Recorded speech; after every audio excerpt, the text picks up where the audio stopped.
लवकर बोला आणि मोकळं करा. खरं तर आपल्या सर्वांचं मी सकाळी 4 वाजतापासून उठलो आणि एक कॉल चुकला आणि मला विमान चुकलं. कॉल किती महत्त्वाचं असतं ते बघा. त्याच्यात भेटलं असतं पण एका बाईची पावडरची डब्बी तिच्या बॅगेत होती आणि तो एअरपोर्टवाले म्हणत होते का हे डब्बा तो पावडरचा नेता येत नाही. त्याच्यात वाद झाला. ते म्हणे नेता जर ठेवाच लागते तर मग मला पावडर तरी लावू द्या. त्याच्यात 15 मिनिटं चालले. एवढ्या लहानशा कारणासाठी लोक भांडतात आणि आम्ही आत्महत्या आमच्या शेतकऱ्याचे होते तरी पेटून उठत नाही हे सांगायचं लक्षात घ्या. का ते पावडरच्या डब्यासाठी भांडत होती आणि आमच्या गावातला शेतकरी रोज मरत तरी हा हिंदुस्थान पेटत नाही. त्याच्यासाठी हा पुरस्कार आहे. त्याच्यासाठी खऱ्या अर्थानं हा मेळावा आहे हे लक्षात घेणं गरजेचं आहे. मित्र हो, पेटत का नाही आपण? आम्हाला राग का येत नाहीये? जाती धर्माच्या नावानंच आपण पेटून उभे राहणं पेटावं अशी जी काही राजकीय परिस्थिती निर्माण केली आहे त्याला खरं तर प्रहार तोड राहणार आहे. प्रहार त्याला एक नवीन पर्याय उभा करणारा याच्यासाठी आपण एकत्रित झालो आहोत. मी महाराष्ट्रभर फिरतोय आणि पाहता पाहता जेव्हा पडल्यानंतर मी विचार करत होतो आणि विचार करत असताना म्हटलं आता पडल्यानंतर तर विषय संपला ना आपला. आता काय गरज आहे लढाची? मस्त आरामशीर सगळा भारत गिरत पाहून देश विदेशात जाऊन मस्त आपलं व्यवस्थित आपलं व्यक्तिगत जीवन जगावं. पण छत्रपतीचा विचार केला 23 किल्ले मोगलांच्या ताब्यात गेल्यानंतर छत्रपतीनं त्याच्यानंतर 350 किल्ले हातात ताब्यात घेतले. लक्षात घ्या 350 किल्ले. 23 किल्ले गेले, कैद झाली, महिनाभर तिकडे गेल्यानंतर थांबले नाही. पराजय माणसाला पुन्हा वेगळ्या ऊर्जेनं उभा करतं, पेटून उभं करतं. हे छत्रपतीच्या जीवनातून लक्षात आलं आणि मग कार्यकर्त्याला आपण काही दिलं पाहिजे. कारण पक्ष हा कार्यकर्त्याशिवाय चालू शकत नाही. आम्ही किती काही जण इकडे मोठे असलो तरी तुम्ही असल्याशिवाय या सगळ्या समारंभाला काही फार महत्व येत नाही. तुम्ही असणं फार महत्वाचं आहे आणि म्हणून आपण संताजी धनाजी पुरस्कार काढला. बऱ्याच लोकांचे कॉल आले आणि आम्हाला का भेटला नाही? माझ्यावर तर गुन्हे दाखल आहे पण ते प्रोसेस आहे. अर्ज करावं लागतं. 1 महिना अगोदर महेश बडेनं खूप चांगली मेहनत घेतली आणि आपण सगळ्यांना वेळ दिला. त्याच्यात सगळ्यांचे अर्ज घेतले.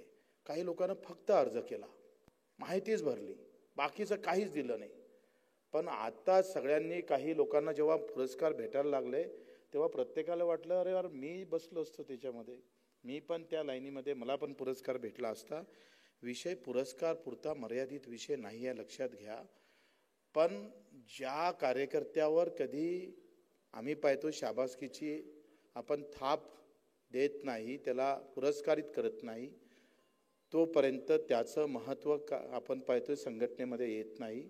आणि म्हणून एक विचार केला का संताजी धनाजी जेव्हा लढले तेव्हा महाराष्ट्रात राजाचा कुठलाही प्रभाव नव्हता. तुम्ही लक्षात घ्या, मुद्दामून संताजी धनाजीचं नाव आपण दिलं. कुठल्याही राजाचा प्रभाव नसताना सुद्धा कार्यकर्त्यानं कसं लढाव तर संताजी धनाजीनं 10 दिशा आम्ही पाहतोय मोगलांना सळो की पळो करणारं काम संताजी धनाजीनं त्या काळात एक सैनिक म्हणून केलं. आता काळ जरी बदलला असेल पण लूट तशीच चालू आहे. लूट तशीच चालू आहे. मी असो नसो तो भाग नंतरचा आहे. आजही आम्ही जर पाहिलं तर व्यवस्थित तुम्हाला जे काही आम्ही आर्थिक विषमतेची एक नवीन दरी निर्माण होत आहे त्याचं जर आपण व्यवस्थित विश्लेषण अभ्यास जर केला तर काल मी परभणीला गेलो आणि परभणीला गेल्यानंतर नवऱ्यानं आत्महत्या केल्यावर तिच्या बायकोनं पण आत्महत्या केली.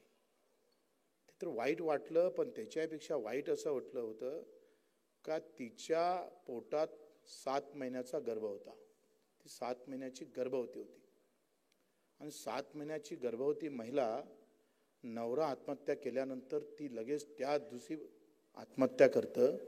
मी त्या गावाला भेटायला गेलो. गावात 50-60 लोक आमच्यासमोर 100-150 लोक बसले आणि त्यांना विचारलंय, तुम्ही एखादं बॅनर तर छापायला पाहिजे होतं सरकारच्या विरोधात. राग नाही, द्वेष नाही, संताप नाही, सुस्त होते लोक. मग मनात विचार केला, हेच जर जातीच्या नावानं मेला असता तर, आणि बच्चू गाव पेटले असते, आम्हीच टेमे घेऊन बाहेर निघालो असतो, घराच्या घर पेटून टाकले असते. म्हणजे आर्थिक विषमतेमुळे आणि धोरणामुळे आमचा शेतकरी रोज मरतं. रोज युवकांच्या आत्महत्याचा जर आपण विचार केला तर फक्त महाराष्ट्रातले 2 ते 3 हजार युवक दर वर्षाची आत्महत्या होते. त्याचं कारण फक्त आर्थिक विषमता आहे. आणि मग यावर आपण कुठेतरी संघटन करून एकत्र होऊन आपण काही नवीन गोष्टी आपण घेतल्या पाहिजे, नवीन आंदोलन आपण हाती घेतलं पाहिजे. म्हणून रायगडावर आपण पहिलं आंदोलन सुरुवात केलं. ज्याला 2 पाय नाही, हात नाही, डोळे नाही, त्याला 1500 रुपये महिना देतं सरकार. आणि अर्ध्या दिव्यांगाला अजूनही 6 महिने झाले पगार भेटला नाही. कुठल्याही पक्षाचा हा विषय नाही आहे. तुम्ही एक लक्षात घ्या, मी काही सभा घ्यासाठी नाही आलोय, पण एकंदरीत हा सगळा विचार जर आपण केला तर पिवळणूक होतं कोणाची? धर्म आणि जातीच्या नावानं व्यवस्थित यांचे IT सेलच आहे सगळ्या पक्षाचे. दररोज काही ना काही विषय तुमच्यात टाकतात. जसं रमेशनं सांगितलं, कबर आली, वाघ्या कुत्रा आला, नंतर मराठी आणि अमराठी आलं. व्यवस्थित तुम्हाला भावनेतला खेळ खेळून पक्ष संघटन मजबूत करण्याचा, व्यवस्थित दूर नेण्याचा प्रयत्न होत आहे. आणि म्हणून मित्र लक्षात घ्या, का कार्यकर्ता असताना प्रत्येकाला वाटतं का जिल्हा परिषद सदस्य झालं पाहिजे, आमदार झालं पाहिजे, खासदार झालं पाहिजे.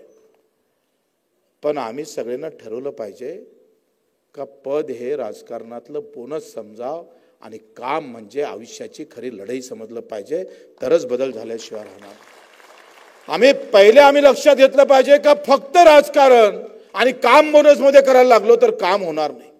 काही असा घटक आम्हाला महत्वाचा आहे जे भगतसिंगानं विचार केला होता. 24व्या वर्षी भगतसिंग शहीद होतं देशासाठी, आणि आम्ही पक्षात पद भेटलं नाही म्हणून आम्ही चाललं जात असल, किंवा आम्हाला जागा भेटली नाही म्हणून जात असल, तर त्यांनी या संघटनेत राहण्याची गरज नाही आहे. एक प्रचंड मोठा सामाजिक जे कष्टकरी आहे त्याच्यासाठी लढा उभा करायचा आहे. एक तुम्ही लक्षात घ्या. आणि तो आर पार कधी न थांबणारा आम्ही ठरवलंय. माझ्या मायनं म्हटलं होतं, मी विचारलं म्हणे किती गुन्हे झाले बच्चू, तर म्हणे मी म्हटलं 350. 1000 तरी झाले पाहिजे होते. लक्षात घ्या, तुम्ही आम्ही जर त्याच बाकीच्या पक्षासारखी त्या संस्कृतीला जपणं सुरुवात केलं आणि सगळेजण मग पदासाठी आणि त्या सगळ्या कमाईसाठी जर कामाला लागले तर लढणारे माणसं राहणार कुठं आहे? आपणच लढतोय. रायगडचं उपोषण झालं, मशाल आंदोलन झालं, आता 14 तारखेला आपण रक्तदान करतोय. आणि जूनच्या पहिल्या आठवड्यात अवघा महाराष्ट्र नागपुरात आपल्याला आणायचं आहे आणि सळो की पळो सरकारले करायचं. काय आश्वासनं दिले होते विसरले, शब्द काढायला तयार नाही फडणवीस साहेब. मला वाटते काही गजनीसारखीच विषय झाला. तो गजनी होता माहीतच नाही पडत. त्यानं दिलेले वचनच त्यांना आठवत नाही. पहिल्या ओळीमध्ये लिहिलं वचननाम्यामध्ये का लाडक्या बहिणीचा पगार 2100 करेल. दुसऱ्या ओळीमध्ये लिहिलं सगळी कर्जमाफी करेल. का 7/12 कोरा कोरा कोरा करून टाकन. इथंच भाजप थांबलं नाही. MSP वर 20% नफा बोनस देऊ. किती? 20%. म्हणजे धानावर 20% पकडले तर आज धानाची किंमत आम्ही पाहतो का 2 का 2.5 हजार आहे ना सरकारची. 2300. म्हणजे नाही म्हटलं तर 3500 धानाला द्यायला पाहिजे. 1500 रुपये. सोयाबीनला 6000 रुपये. कापसाले पुन्हा आम्ही पाहतोय त्याला 2000 म्हणजे 7 आणि 2 9000 रुपये भेटायला पाहिजे. हे आपण दिलेले वचन नाही आहे, हे सरकारनं दिलेलं वचन आहे. सरकारनं निवडणुकीच्या वेळेस या सगळ्या गोष्टी तुमच्यासमोर मांडल्या आहे. आणि म्हणून आम्ही पाहतो का या सगळ्यामध्ये मी पूर्ण गावागावात गोंदियात 2 दिवस, भंडाऱ्याला 2 दिवस, जिल्हा परिषदच्या सर्कल वाईज जर व्यवस्थित सभा लावून पूर्ण हा विदर्भ आपण पहिले पूर्ण किमान पश्चिम महाराष्ट्र मराठवाड्यातले जेवढे येईन तेवढे ते बोनसमध्ये राहीन, पण विदर्भातलेच लोक नागपूर जाम केल्याशिवाय राहणार नाही, ही अवस्था कार्यकर्त्यांनी केली पाहिजे। तुमच्याकडून अपेक्षा ह्याच आहे, याच आहे 2 दिवस, पैसे नाही आहे, डिझेल नाही, गाडी तुमची आहे, जेवण आमचं आहे, बाकी काही नाही आमच्याजवळ। आणि मग ही सगळी तयारी घेऊन सगळ्या जिल्हा प्रमुख संजय देशमुख असेल, महेश बडे असेल, रमेशजी कारमोरे असेल, अंकुश असेल, जे काही आपले जिल्हा प्रमुख आहेत सगळ्यांना, कारण हे तयारी आहे, तुमची तयारी आहे सगळ्याची। आवाज काय कमी होऊन राहिला यार, ते मागचे तर फक्त जबरदस्तीनं आलेले वाटतंय। अरे तयारी आहे का सगळ्याची? आला तर 2 ते 3 दिवस मुक्कामी यावं लागेल। दिव्यांगांना 6,000 रुपये महिना आणि कर्जमाफी घेतल्याशिवाय नागपुरातून परत जायचं नाही, वापसच जायचं नाही, काय हो कुछ भी होगा तो चलेगा। ही लढाई अतिशय प्रामाणिकपणे इमानदारीनं खऱ्या कष्टकरी शेतकरी मजुरासाठी, ज्याला आम्ही पाहतो आमच्या बजेटमध्ये 45 लाख कोटीचं बजेट आहे केंद्र सरकारचं, 45 लाख कोटीचं, आणि शेतकऱ्याच्या वाट्याला आलं किती माहित आहे? 50,000 कोटीच्या वर ते सरकलं नाही। आपण दिव्यांगाला तर बजेटच नाही आहे केंद्रामध्ये, एक खडकू दिला नाही मोदीजीनं। राज्यामध्ये फक्त 450 कोटी दिले। ही लढाई तुमच्या जातीपाती धर्माची लढत नाही, आम्ही कदाचित ते लढलो असतो तर मोठं झालो असतो आपण, किंवा मराठी बाणा घेऊन जगलो असतो तरी मोठं झालं असतं। जातीसाठी लढलो असतो तर याच्यापेक्षा अधिक मजा आली असते। आणि सध्या वातावरण जाती धर्माचंच आहे, हिंदू मुसलमान नाही तर मराठा, तेली, माळी, कुंभी, धनगर, जे जे काय असेल ते सगळं ओकण्याचं काम निवडणुकीत जर तुम्ही पाहिलं तर किती काही काम केलं, तर जातीच्या नावानं माणसं कसे बटवारा होतं आणि कसं मतदान होतं, काही न करता लोक कसे मतदान करतं हे तुम्ही आम्ही उघड्या डोळ्यानं पाहतोय। पण विषय राजकारणाचा नाही आहे मित्र, ही लढाई भगतसिंगानं ज्या पद्धतीनं ज्या ताकदीनं लढली, ज्या विचारानं लढली, तुम्हाला माहित असेल पूज्य बाबासाहेब आंबेडकर असेल, काय झालं संपायचं, हा कारण आता तिकडून निरोप आले ते वांदा व्हायचं तिकडे। आणि म्हणून 6 जून मी लांबवत नाहीये, पण प्रत्येक जिल्ह्यात गडचिरोली, भंडारा, नागपूर सभेचे वेळ ठिकाण, दिवसभर मीटिंगा झाल्या पाहिजे, चर्चा झाल्या पाहिजे। जसं आपण ठरवतो का एखादी निवडणुकीचे कार्यक्रम ठरवतो, तसं सकाळी 7 वाजतापासून तर संध्याकाळी 9 वाजेपर्यंत, आणि तुम्ही सगळेनं म्हणजे आम्ही निघणार साताऱ्यापासून आणि येणार नागपूरला, 8 दिवस आम्हाला यायला वेळ लागणार। जूनच्या पहिल्या आठवड्यात आपण नागपूरला धडकणार। तुम्ही आत्तापासून तयारी केली पाहिजे। इथल्या एकानं 15 जरी आणले तरी कर्जमाफी आणि मानधन घेतल्याशिवाय राहणार नाही, हे आम्ही पाहतोय। आई भवानीच्या छपतीनं तुम्हाला सांगतोय। बराच वेळ झालेला आहे, मलाही उशिरा झाला, बोलता येईल नंतर। आपल्या सर्वांचं मी आभार